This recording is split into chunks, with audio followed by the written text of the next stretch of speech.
Hari ini 28 Januari kita memperingati Santo Thomas Aquino, imam dan pujangga gereja.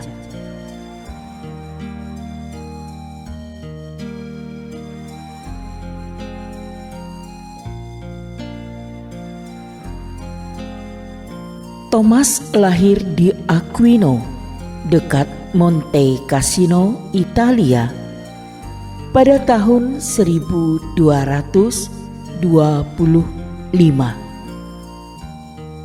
Keluarganya adalah sebuah keluarga bangsawan yang kaya raya.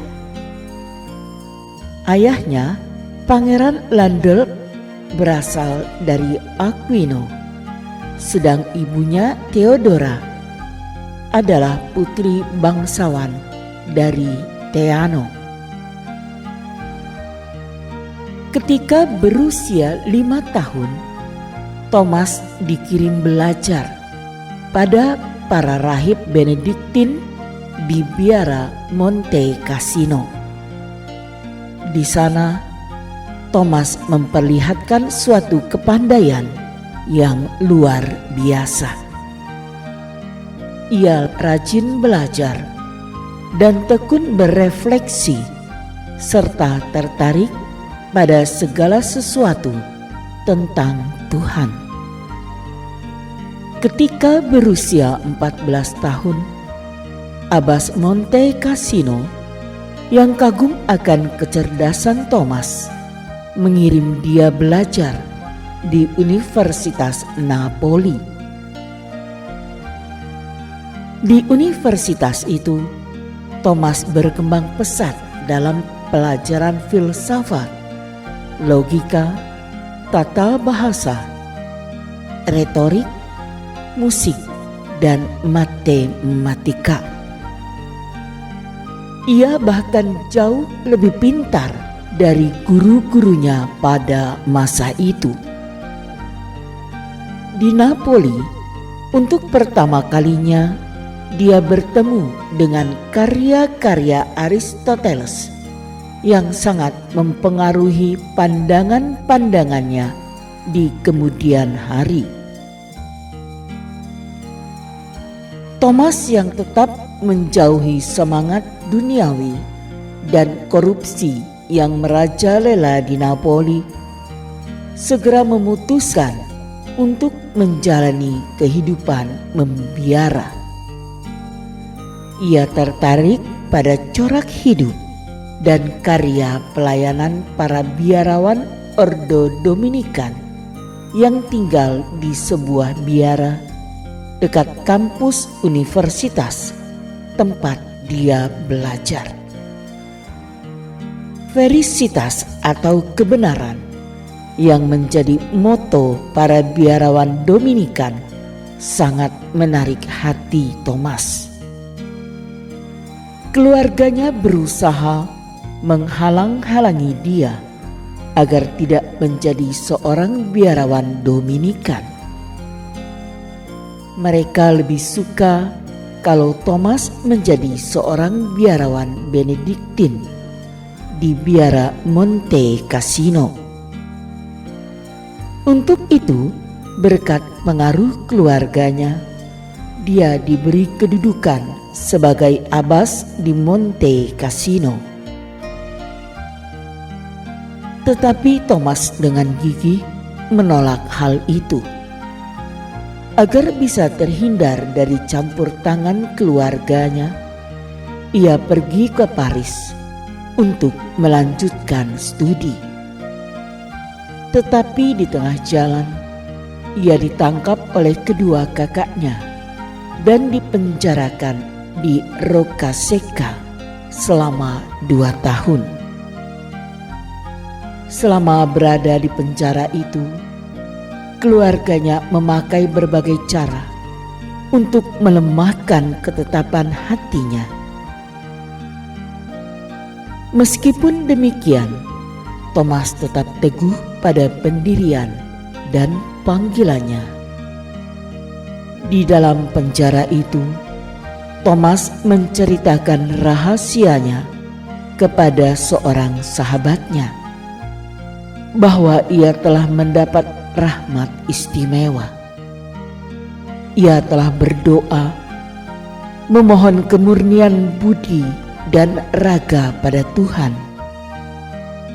Dan Tuhan mengabulkan permohonannya dengan mengutus 2 orang malaikat untuk meneguhkan dia dan membantunya agar tidak mengalami cobaan-cobaan yang kotor dan berat.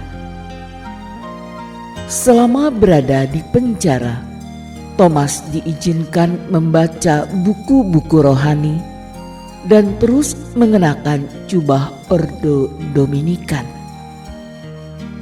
Ia menggunakan waktunya untuk mempelajari kitab suci, metafisika, Aristoteles, dan buku-buku dari Petrus Lombardia. Ia sendiri membimbing saudarinya dalam merenungkan kitab suci, hingga akhirnya tertarik juga menjadi seorang biarawati.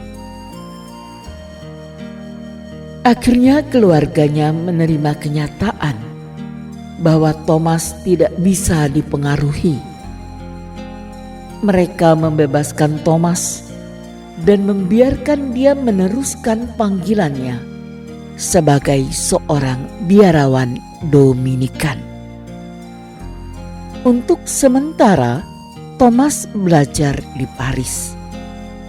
Ia kemudian melanjutkan studinya di Kolonya, Jerman, di bawah bimbingan Santo Albertus Magnus, seorang imam Dominikan yang terkenal pada masa itu. Di Kolonya, Thomas ditahbiskan menjadi imam pada tahun 1250.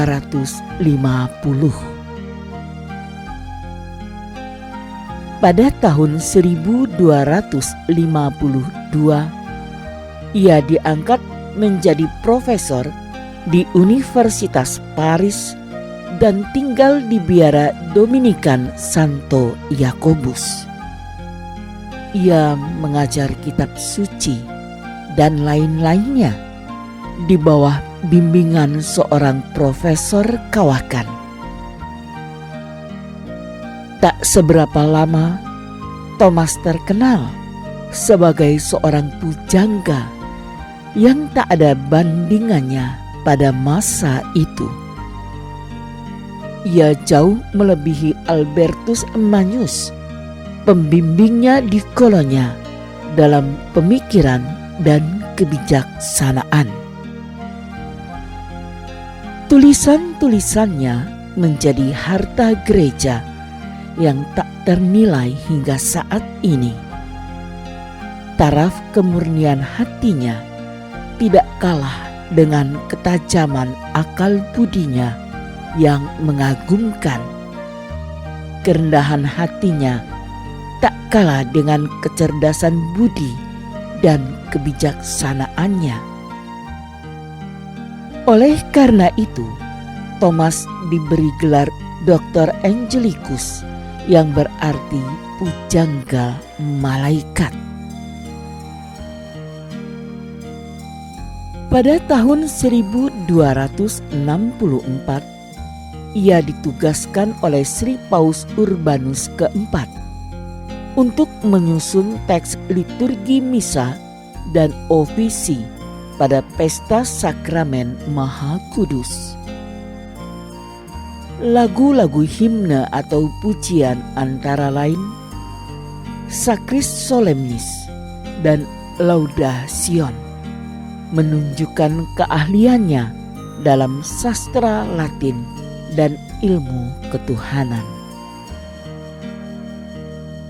Dalam suatu penampakan, Yesus tersalib mengatakan kepadanya, "Thomas, engkau telah menulis sangat baik tentang diriku. Balasan apakah yang kau inginkan daripadaku?" Thomas menjawab, tidak lain hanyalah dirimu.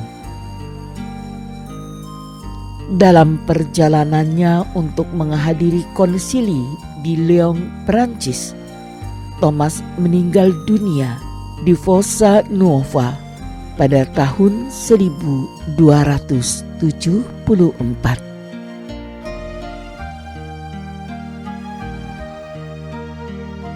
Thomas Aquino, filsuf dan teolog, pujangga gereja dan pelindung kaum ilmuwan, khususnya ahli teologi. Ia dilambangkan seorang biarawan Dominikan dengan bintang pada dadanya dan buku dalam tangannya.